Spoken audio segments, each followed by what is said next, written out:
Next, neuroscience and education. Thousands of teachers around the country are learning about an alternative teaching approach that aims to use scientific discoveries about the brain to improve the way children learn in the classroom. Special correspondent John Tulenko of Learning Matters reports from Philadelphia.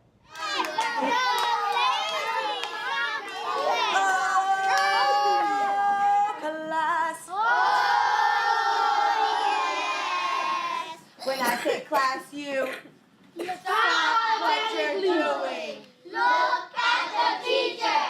Today is Wacky Wednesday in Giselle Sereno's third grade classroom, which explains the blue wig. So I want you to teach your neighbor why. But the rest of what you're about to see is what her classroom looks like every day. Oh, giant gesture. Giant gesture. She uses a set of techniques some call whole brain teaching. A lot of times in traditional teaching, you're just lecturing and you're talking and talking. And what we like to say, whole brainers, we like to say that the more you talk, the more students you lose. And so we use different methods to engage multiple parts of the brain, and that way you get 100% of engagement. These days, scientists can look further into the brain than ever, pinpointing the neurons and circuits that control how we think and act. All that sparking a movement that's changing the way some teachers teach.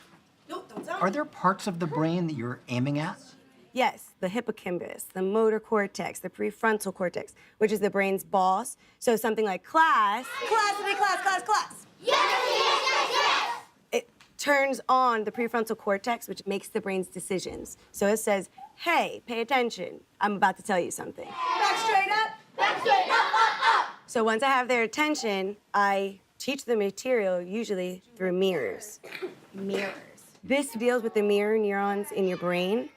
And so what I say, they repeat. A noun. To learn anything, you have to repeat something. You have to repeat something that's modeled to you. That's where it starts.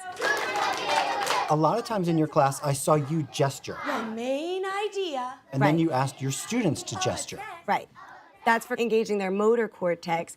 When you act things out while you're reading, you comprehend more. And we use brainies. These are gestures that are tied to writing skills. Can you give me some examples? Sure. For example is an example. In addition. But or however. If, then, so more of like a cause and effect. Adjective, a noun is a person, place, or a thing. Compare, contrast, simile, metaphor. I mean, the list goes on and on. Yo, class. Yo, yes. I saw you a bunch of times where you would stop, Oh, freeze. and then you would say to the group, teach. Teach. What's going on there? So I've taught them the lesson, but now they need to teach that main point to each other. They're getting another repetition of the material, but this time, a lot of times, it's in their own words, and they're learning how to put things in their own words. You're writing while you're doing it.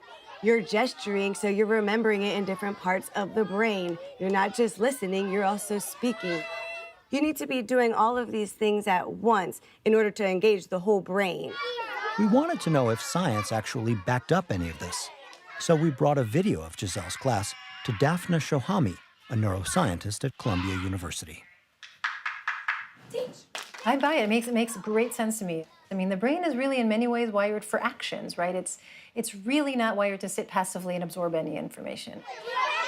But I think where I'd not fully agree is the idea that more activity is always good. More brain activity in more places does not equal more learning or better memory. Okay. How can children learn better? Right. Yeah, it's the million-dollar question. I think we have some answers. The brain learns when things are surprising and interesting. What is going on here? So if I give you a $20 bill, now, all of a sudden, you'll sort of have a burst of activity in your dopamine neurons. They fire. But if I do that regularly, like every 5 minutes, I give you $20, your dopamine neurons will stop firing. So what these neurons are doing is they're signaling how unexpected an event was in the world. They're not signaling how good or bad it was. They're signaling how unexpectedly good or unexpectedly bad it was. So keeping things a little bit noisy and a little bit different is actually really beneficial for learning in many different ways. Yeah. Hold your horses. Yes, that's an idiom. Neuroscience says there's something else important going on here. When you're learning things, just even in life, you connect it with a type of feeling. And so the main emotion we want you to feel in a whole brain classroom is fun. Seriously? Our brain was evolved to survive.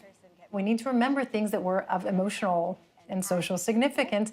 That's probably much more important than remembering any bit of information that was communicated to us within a lecture. We're done being blah. It's time to get Here are a few other things neuroscientists think the rest of us should know about the brain. That stress damages neurons and impairs learning. Brain training games claim to be effective, but in fact the jury's still out. What does help is regular physical exercise. Staying active keeps the brain developing and delays cognitive decline as we get older. In Philadelphia, Pennsylvania, I'm John Tulenko reporting for the NewsHour. You might know the main idea. As for results, a study on the effect of whole brain teaching in one California elementary school found test scores in math and language arts rose by an average of 11%.